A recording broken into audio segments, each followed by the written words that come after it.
Hello, this is Mr. Poggio, and this is your chemistry superhero comic.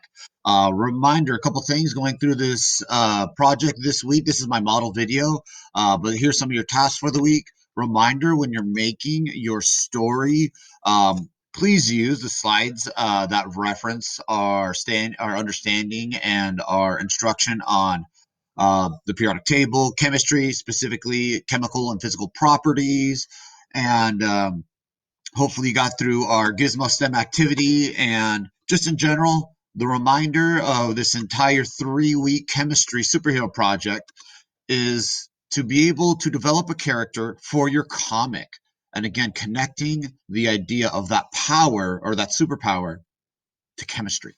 So this week at the start, you did a storyboard, excuse me, a an origin story, and this origin story helped you out to develop your character or characters in your stories, the setting, the solution, or the problem that created or discovered your superhero's power. Again, through your knowledge of chemistry. Eventually, Tuesday, you did a discussion, and that's where you were just simply sharing your link to your narrative. And your narrative is going to be paired with your actual presentation. And I'm going to go ahead and get started with mine shortly. Again, your presentation, let's try to shoot for that 3 minute mark. If you go a little bit over, that's okay. I've already timed mine out. It's about 5 minutes. But reminder, you're combining your narrative with your storyboard here to make your final video. And there's also no constraints. When I say no constraints, I mean if you want to draw pictures or comics or put a storyboard with your pieces of your narrative, you can make your comic your style. Please don't think what I'm doing is the only way to do it. This is just my style to make a comic. But if you do yours by drawing and then using a different format to share your comic, please, by all means, do so. My last comment is you do not have to include your webcam. Of course, I'm a Poggio, so I'm going to have some fun with it. If you're not comfortable with that, all good. But of course, I always like to encourage you to. So, again, this is Chemistry Superhero. And let me get my timer going. Mr. Poggio likes to, of course, my face ID is not going to work right now. I got my mask on. So this is I'll Go Diver. It wasn't that long ago that Esteban, a normal person, a guy who loved the ocean and was lucky enough to find a career as a scuba diver and a welder. It paid the bills. One normal workday, Esteban was fixing a weld on a ship about 30 feet deep when all of a sudden, boom. Esteban was rendered unconscious and kept floating deeper and deeper, tethered to his oxygen line. By the time his team on the surface could respond, Esteban fell more than 130 feet. His lifeless body pulled to the surface. Then a big spit of water and a breath get him to the pressure chamber. It was also feared that he had absorbed too much nitrogen in his blood and he could get the bends or decompression sickness. Emergency medevac helicopters rushed to get Esteban to the mainland in the chamber. And after being sedated for 3 days, he awoke. His hair was green and he felt hot, but then cold, but he was alive. It was a miracle. The explosion that everyone thought killed Esteban did do something much more sinister. After a month, doctors gave Esteban the green light to get back to work. His eardrums did not rupture. On his first dive back, his regulator in his mouth was uncomfortable. That's what he breathes with. So he spit it out. Wait, he didn't have to breathe? How could this be? He finished the dive and his job, but he did not tell anybody that he didn't use his scuba equipment. Confused, Esteban investigated more about the accident from earlier.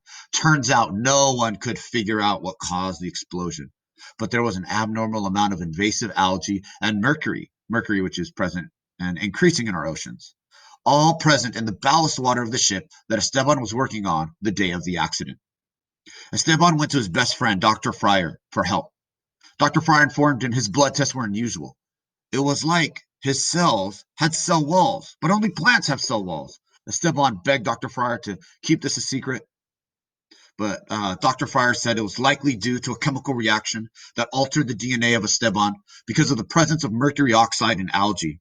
Between the welding and the flames present and the compounds in the water, Esteban's DNA was altered by the heat and the welding tool, which increased the temperature, allowing the melting point of mercury oxide at 500 degrees Celsius. Somehow homeostasis was reached, but it changed Esteban and his cellular structure. Esteban could photosynthesize like algae and create oxygen from glucose. This is why Esteban didn't need a scuba gear underwater, and he could now dive deeper. For a guy who loves the ocean, this accident was a blessing in disguise, and it must be kept a secret. It was 3 months after Esteban was recovered from his accident, when working on an oil rig and testing out his new dive skills in secret. Esteban went 600 feet even on one dive. But it was at that time, as fate would have it, another underwater explosion. This time, Esteban was on the surface of the oil rig with his project manager. The explosion was in a pipe more than 1,000 feet deep. The problem was that there was no machine that could operate that deep, and oil was spilling out at 100 gallons a minute. This spill would have to wait 3 days for an underwater rover. Esteban thought, I could dive that deep. He told his boss he could do it. Everyone was confused. It was impossible for anyone to go that deep. Our O2 hoses only go 500 feet. And without explaining, Esteban took his tools, looked at the crew, and said, I'll go, and jumped right off the oil rig. 20 minutes later, Esteban appeared in the underwater cameras as Esteban showed up, swimming 1,000 feet deep, and started to weld and fix the pipe. What? Everyone thought, impossible. Another 20 minutes went by, and the job was done. Then another 4 hours for Esteban to slowly surface and equalize to get to the surface. Within that time, the entire crew, silent, stunned, confused, and impressed.